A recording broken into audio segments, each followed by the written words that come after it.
I can't remember asking my parents about the facts of life.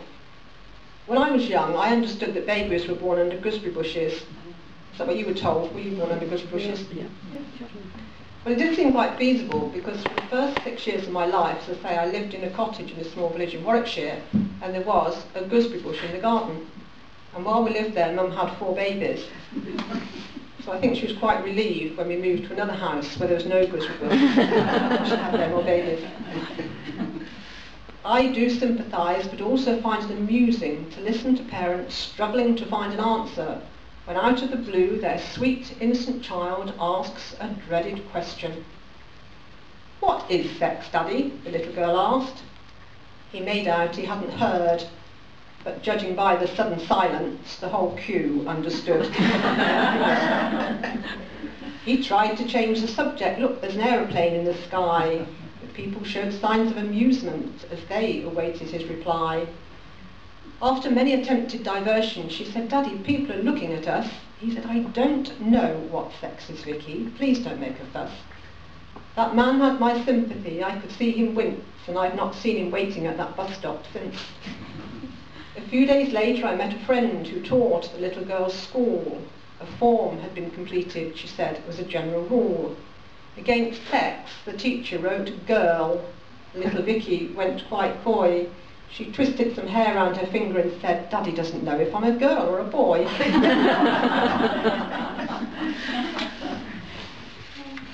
If I dare mention Christmas on this sunny day, a young friend of mine gave birth to a baby daughter just 2 days before last Christmas.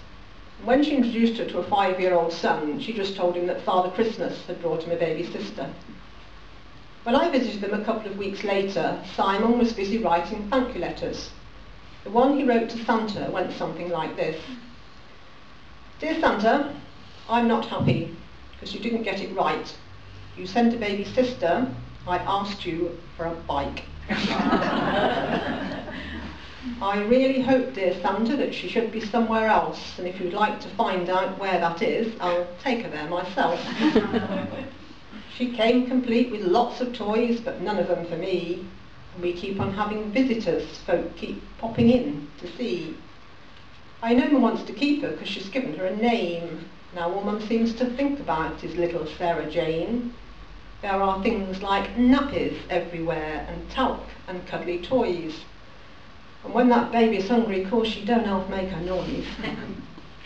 Mum feeds her with a bottle and holds her tiny toes. Then Mum picks her up and rubs her back, and she dribbles down Mum's clothes. So now you know my problem. I'm sure you'll understand. I've spent some time and thought real hard, so Santa, here's my plan. If you would go and get my bike, we could meet at the co-op shop. I would take the baby there and we can do a swap. My request for you next Christmas, you shouldn't find too hard. I will buy the things I want, you just send a credit card.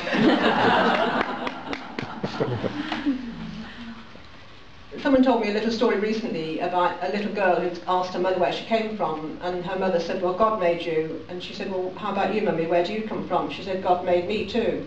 And the little girl said, "Well, who made Grandma?" So she said, "God made Grandma too." So the little girl said, "Gosh, hasn't he improved since he made Grandma?"